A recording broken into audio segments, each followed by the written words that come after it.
So you're making a cold call and your prospect says, I'm using a competitor. Well, guess what? This is when most sellers absolutely throw the cold call in the trash, because the worst thing that you can do right now is tell your prospect all of the reasons why that competitor is not good and all the reasons why your product is good. The reality is your prospect bought that product in the first place for a reason. In other words, they made an intentional decision to use a product that was not yours. And so when you try to handle the competition by pitching your product over them, you actually make your prospect more defensive, because you're essentially saying the decision that you made was wrong, make this better decision. And if you've ever had someone try to convince you of something, 9 times out of 10, you tend to get pretty defensive unless they first understand why you made that decision in the first place. And that's exactly how we're going to handle any competitive objection when it comes to the cold calling world. We're going to go through 3 steps to handle any competitor objection you could possibly get on a cold call. And we'll go through 3 different product examples so you know that this works in different environments. And we'll do all of this using what I call the Mr. Miyagi method to handle any objection in the world, of which there are 3 steps. You need to agree with the objection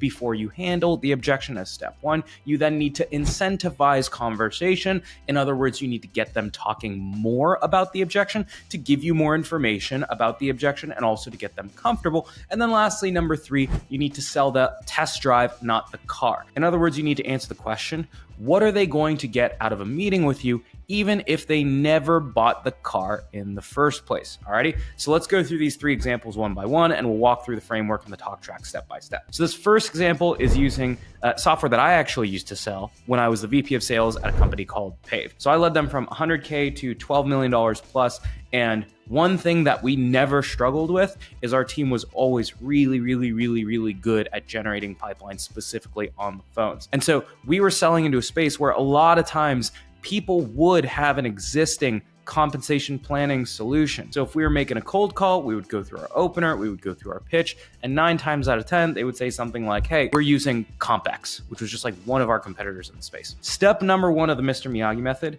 is the most horrible thing I could possibly do with that objection is I start to fight or try to like handle CompX as the competitor. Instead, what I want to do is I actually want to like agree with the objection in this case. I'm going to say something that completely disarms the prospect of any sort of sales pitch whatsoever. So I might say, John, I totally get it. Honestly, I should have assumed that you had a tool in place. And 9 times out of 10, it doesn't make sense to switch off of a tool, let alone one like CompX. So the moment I say that, the prospect is like, what the hell? Like, what? Is this person not going to pitch me? I'm like, I thought I was going to kick them away as a salesperson, but I guess they're just like laying down. Is that the end of it? And immediately what you do is you release some of that sales pressure that oftentimes happens on a cold call. Step number 2 is you want to incentivize conversation with what we call a trap question. In other words, I want to do 2 things with a little bit of finesse. Number 1, I want to ask them a question that gets them talking, but then 2, I want to ask them a question that exposes a hole in their existing solution, but it sort of like lets them come to the answer on their own terms. If I just said, hey, you can't do this, they're going to push back. But if I'm like, hey, how do you do this thing that I know you can't do? You might almost like stumble upon the answer yourself, and then I can take you the rest of the way. So for example, we were a compensation planning software that would allow people to run promotion cycles. And there are usually 2 types of compensation increases you can get. You can get cash-based comp increases, which are like, here's a 10% salary raise, or you can get equity-based compensation increases. Here's like 100 new stock options or something like that. And what we knew about the space is the key to handling any competitor is you got to remember like the one thing that you do that this bucket of competitors doesn't do. So CompX was one of these legacy competitors that was really good at like cash planning and reporting and like advanced permissions and all this stuff, but they actually couldn't handle stock option planning or equity planning at all. And so you had to do that in a different software. And so I'm just going to ask a trap question about that. So after I agreed with the objection, I might say something like, hey, just so no one from my team calls you again, you must not be doing any sort of like stock option bonuses in your merit cycles, right? And notice there are 2 parts of that. Number 1 is I said, just so my team doesn't call you again, I'm giving them a reason to give me an answer. No one wants more cold calls. And then I like pushed away and I'm like, hey, you're probably not doing any like stock option planning, right? And if I was smart at Pave, I was calling into companies that I knew were doing stock option planning. So if I was calling a startup, like they were probably doing equity grants. And so usually you'd get an answer at this point that would sound something like, we are, why do you ask? And now they're taking a step forward. I've piqued the curiosity. And now they're open to listening a little bit because we've turned like the initial confrontation of a cold call into a little bit more of like a conversation because there's some back and forth. And now this is where salespeople, like they'll oftentimes like throw it in the trash. They're like, all right, it's time to pitch. And it's like, no, it's not time to pitch yet. You're going to pitch on the meeting after you ask them a bunch of questions and you get them talking even more. The goal is to get them to like sit in the car. You're not trying to sell the car. You're not trying to get them to like get rid of their car right now. You're just trying to get them to sit in the test drive. So they've taken that step forward.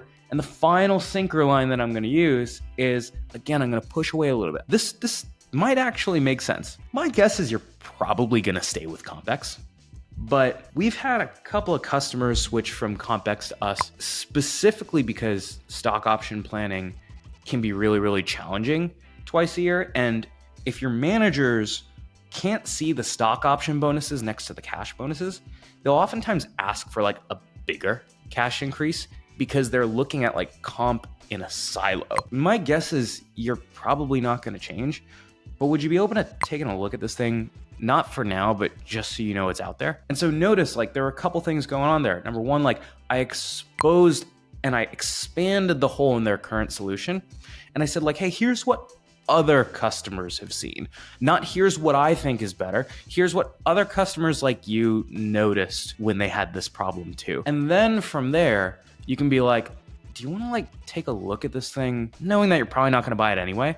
Like you want to remove all the pressure of the sale because no one's going to buy something from you on a cold call unless you're like, I don't know, selling a non-stick pan for $100. You have to do like a one call close or something like that. The goal is for them to take like one step forward. And the way you get them to take one step forward is you remove all the pressure of the sale and you make them comfortable. Your cold email reply rates literally triple if you pair them with a cold call. Right now, you can get 34% off our 30 Minutes to President's Club outbound bundle, which includes our cold calling course, Cold Calls to President's Club, which will teach you exactly what to do, what to say, and how to sound for every single step of a cold call. It also includes our cold email course, which will teach you how to write personalized, one-to-one feeling cold emails in minutes, not hours, and how to make world-class offers to your buyer to solicit responses instead of just asking for time. And so if you go to 30mpc.com/courses, go check out our outbound bundle, and you will find yourself booking meeting after meeting after meeting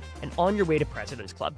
Most people have like some form of gym membership, even if that means you like go to a park and do pull-ups. Like people have some existing solution in place. Let's say that I sell for Equinox. Okay, so I'm going to sell like a premium solution.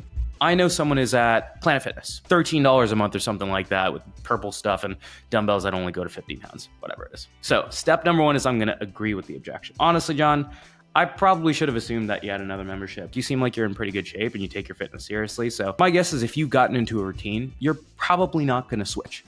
Agree.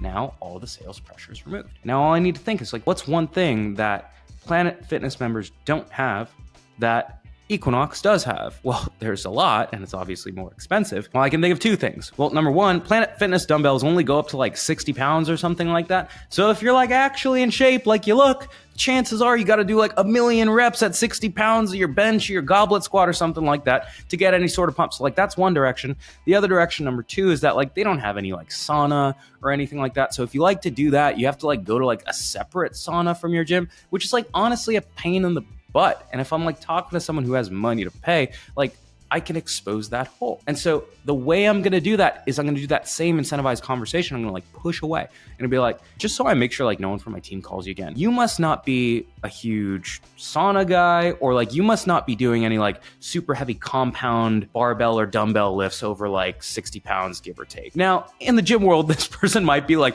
dude, are you kidding me? Like I don't even lift. At which point I've poked the bear a little bit and I'm like probably a little bit happy that I got the person pissed that I basically said, you don't even lift.